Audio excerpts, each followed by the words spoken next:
Madame, Monsieur, bonsoir. Aujourd'hui, Vue d'ici s'est installée dans l'Eure. Nous sommes à Montfort-sur-Risle.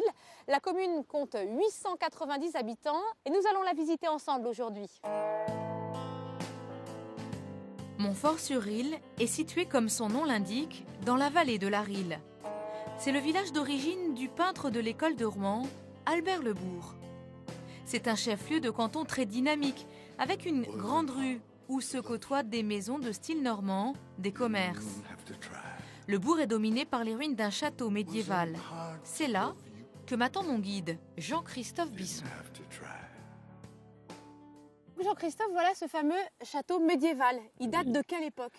Eh bien, donc, initialement, il a été réalisé vraisemblablement à la période gallo-romaine, mais pas bien sûr dans ce que l'on voit.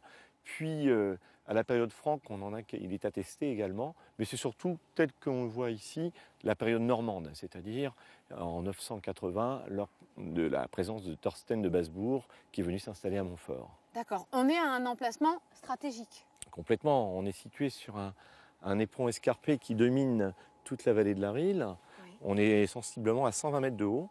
Et puis, bien entendu, on est sur des parties bien plus défensives en regard du plateau qui est derrière nous. Il est dans un état pas très satisfaisant aujourd'hui. Bien entendu. Qu'est-ce qui s'est passé? Il a été pillé? On est venu se servir de ses pierres? Les deux à la fois, en fait. Ouais. Effectivement, en 1204, d'une part, les Normands, rappelons-nous que le duché était totalement indépendant de la France. Le roi Philippe Auguste a fini par s'en emparer. Ouais. La famille de Montfort, elle, est repartie dans ses terres anglaises. Et puis, il est resté, en fait, dans son jus pendant des années. Ouais. Et toutefois, entre-temps, les habitants, la coutume à l'époque, venaient récupérer, bien sûr, les matériaux pour construire différents édifices, y compris des églises situées à proximité. Comme chaque week-end depuis 2003, les bénévoles de l'association de Jean-Christophe entretiennent et débroussaillent le site, au moins pour maintenir l'existant. Un travail colossal, d'autant que les arbres sont tout proches du château. Cette forêt, c'est celle de Montfort. Elle est entretenue par l'ONF.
l'heure où les grands festivals connaissent de sérieux problèmes financiers, à Saint-Philibert-sur-Île, des amoureux de musique actuelle lancent la première édition du festival Rock'n'Reel.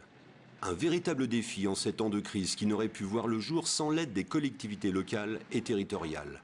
Mais ce soutien financier n'aurait pas suffi sans une bonne dose d'enthousiasme et de système D. C'est deux associations qui se réunissent, donc là-dessus on a un gros mouvement bénévole, c'est ce qui nous a permis également de réduire de façon assez considérable les coûts.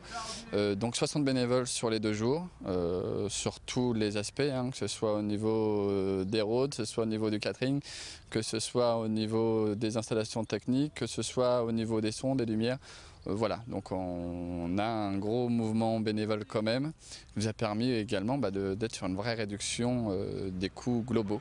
Et comme le festival qui mélange groupes régionaux et internationaux se veut familial et accessible à tous, les artistes, même les plus réputés, ont joué le jeu et accepté de réduire leurs exigences financières pour offrir des tarifs attractifs. Au lieu d'avoir un festival élitiste, bien au contraire, nous, c'est l'éclectisme que nous souhaitons.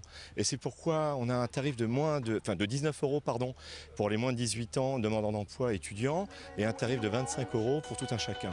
Pour cette première, les organisateurs misent sur les têtes d'affiche telles The Jim Jones Review pour attirer le public et gagner leur pari en équilibrant leurs comptes.